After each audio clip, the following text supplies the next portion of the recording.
Alright, what we're working on today is a 1993 model Chevrolet K1500 all-wheel drive.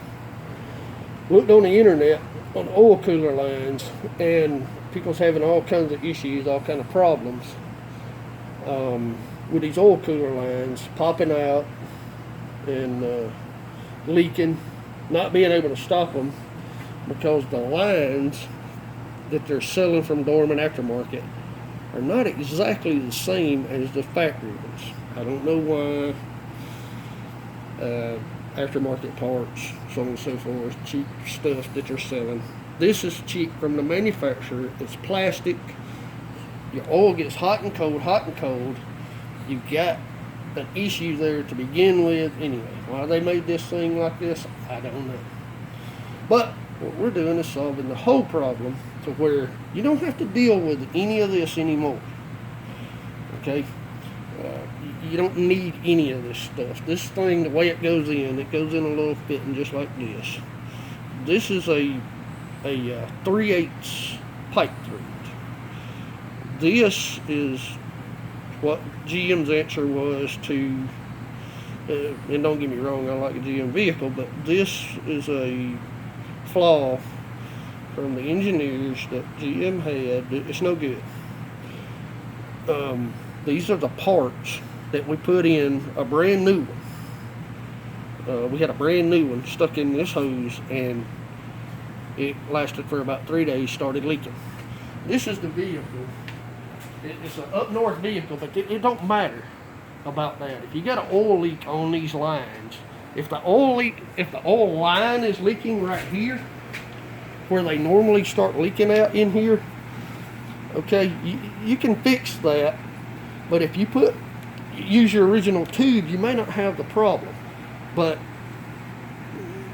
the way we're going to fix it here is you won't have to worry about any of this stuff ever getting hot and popping off and having to worry about if it pops off you going down the interstate. You got literally 2 blocks or less at highway speed for your engine to seize. It's going to lock up. Lack of oil is like lack of oxygen to us. You're going to die. So this simple fix is for pretty much, you can do it on any of these vehicles that have this pressed in rubber fitting, but you have to do a little bit of work. Basically, all you're going to do is, and I don't like this, but go into Home Depot.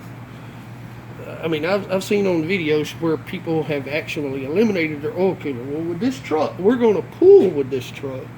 It needs the oil cooler. The oil cooler, I've raced before, and an oil cooler works. It'll bring a lot of life, to a long life to a motor. But eliminating an oil cooler, they put an oil cooler on there for a reason. Whether it be for towing or whether it be airflow in the motor, especially on 4-wheel drive, you got all those underneath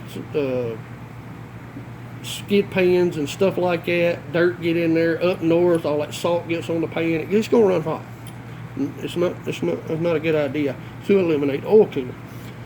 In order to solve the problem, all we did was went to Home Depot and we got a 1/2-inch flare. This holds propane gas, so it's gonna hold motor oil at 230 degrees. Basically all we did was we went and got a 3/8 nipple. It's a 1/2-inch inverted flare.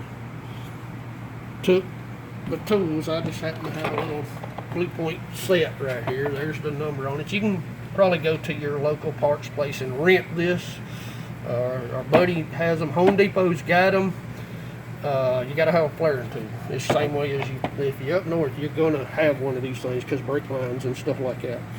But basically, it's all marked out. It's all laid out here. 1/2, 7/16, so on and so forth. You'll be able to read it. And you're going to need a heat source.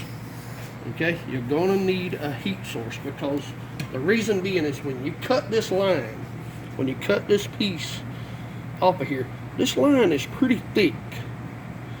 Right here, these oil lines are pretty thick. Why they made them a little bit thicker, I don't. They should have made them a little bit thicker, and you wouldn't have this problem with this oil ring, but and then popping out. But this thing's pretty thick, so when you jam it up in here, you're going to leave about 3/16 of an inch sticking out. I don't know if you can see that with your, but you're going to leave a little bit hanging out there. And when you stick this thing on here, just like flaring them, you know, when you stick that thing on there and you got to press it, that thing is pretty stout, but this line is aluminum. If you take, when you got it all together, and heat right up underneath this surface right here, if you'll heat right in here, just a little bit, you don't want to get it real hot, because remember, this is aluminum, it grabs a hold of heat really quick. And you press that thing down, this thing's actually got a little mushroom area. I don't know if you can see it with the camera, right in here versus over here. This is the back. Right here, the flush flat part is the back. It's got little grooves in it, it's going to hold it. Right here is your little flared out area. And what you're going to wind up with is something that looks like this. There's your nipple. Don't forget to put your fitting up on the line before you flare this, otherwise you can't get it on there. When you get done, you're going to see how that fits together, just like that. Once you screw this up into your housing that's underneath the truck, right, these lines are right above your oil filter, which a lot of people says you could just circle those things. If you do that, you're going to kill oil flow to your motor. Do not cut those lines, these two lines, and run a piece of rubber hose through them. All you're doing is looping it. You're not having oil. And if you just cut these lines and put a plug in them, you're not going to get oil to your motor. Either eliminate it altogether with a two-wheel drive adapter system and use the PH5 filter, which is really close, I mean really close, or do it like something like this. Don't try to keep messing with this, but if your truck came with an oil cooler, this is the way to fix the problem to where you don't have any leaks anymore. Now these are brand new lines, and you go, well, why would you take a brand new line? If you keep having this problem, you're going to find yourself buying a motor.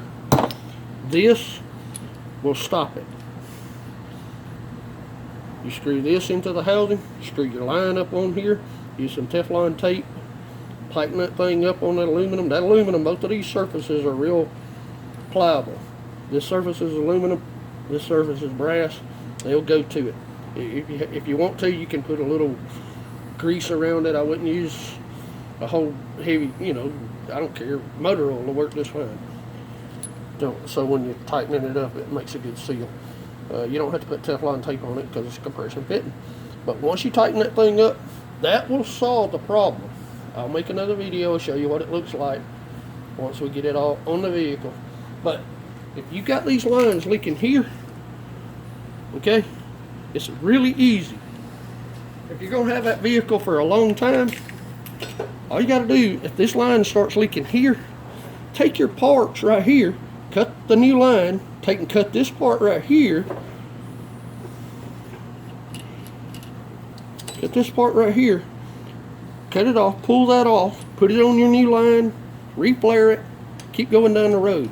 Quit having oil leaks because of GM's engineering. This will solve your problem completely, and you'll have no problems with it. You won't have to look around for parts. These right here are readily available at Home Depot. I don't like putting plumbing parts on an automobile, but your automotive manufacturers don't make stuff like this in aluminum, or I don't know if our Rolls or someplace like that does or not. But this is going to fix the issue with the problem. We'll come back with another video and show you what it looks like. But it's really simple. And it only takes literally 2 or 3 or 4 minutes to do all this stuff.